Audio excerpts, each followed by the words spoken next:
এটা বান্দাদেরকে বলছেন, কল্যাণ যদি চাও,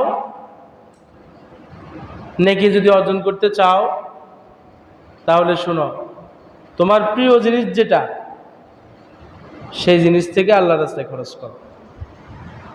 এটাই রাব্বুল আলামিন বলতেছেন, লান তানালুল বিররা হাত্তা তুনফিকু মিম্মা তুহিব্বুন। তোমরা ওই সময় পর্যন্ত পুণ্য লাভ করতে পারবে না, কল্যাণ লাভ করতে পারবে না, যতক্ষণ না তোমরা তোমাদের প্রিয় বস্তু থেকে রবের জন্য খরচ করবা। এই আয়াতে কারিমা যখন নাজিল হলেন, সাহাবায়ে কেরাম যখন এই আয়াতে কারিমা শুনলেন, তো আল্লাহ রসুলের সমস্ত সাহাবীরা যার যেটা প্রিয় বস্তু আছে সবগুলো আল্লাহ রসুলের কাছে পেশ করলেন, আর আল্লাহ রসুলকে বললেন, ইয়া রাসূলুল্লাহ, আমরা আমাদের এই প্রিয় বস্তুগুলো আল্লাহর জন্য সদকা করে দিলাম। রাসূল করিম সাল্লাল্লাহু আলাইহি ওয়াসাল্লাম অনুমতি দিলেন, সাহাবায়ে কেরামগণ নিজের নিজের প্রিয় বস্তু যেগুলো আছে সেগুলো থেকে আল্লাহর রাস্তায় সদকা করা শুরু করলেন। এক সাহাবীর নাম হযরত আবু তালহা রাদিয়াল্লাহু তাআলা আনহু।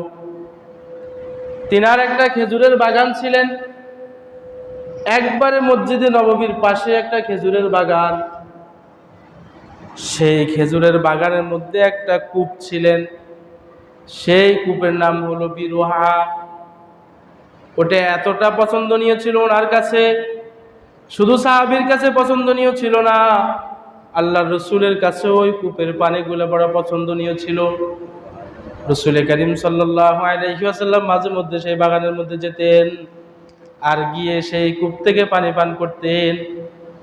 হযরত আবু তালহা রাদিয়াল্লাহু তাআলা আনহু রাসূল করিম সাল্লাল্লাহু আলাইহি ওয়াসাল্লামকে বলেন, ইয়া রাসূলুল্লাহ, আমার যত মাল সম্পদ আছে সবকিছু থেকে এই বাগানটা আমার কাছে বেশি প্রিয়। আমার রব বলেছেন ওই সময় পর্যন্ত পুণ্য লাভ করতে পারবো না যতক্ষণ পর্যন্ত প্রিয় বস্তু আল্লাহর রাস্তায় খরচ না করব। ইয়া রাসূলুল্লাহ, শুনেন, আমি আমার এই বাগানটাকে আল্লাহর রাহে সদকা করে দিলাম। পছন্দের একটা বাগান, যে বাগানে অনেক ফলও ধরতেন, সুমিষ্ট পানিওয়ালা একটা কূপও ছিল।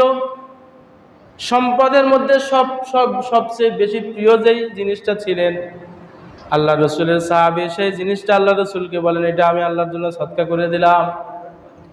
রাসূল করিম সাল্লাল্লাহু আলাইহি ওয়াসাল্লাম তখন বলেন, হে আবু তালহা, শোনো, তুমি তোমার এই মূল্যবান এই বাগানকে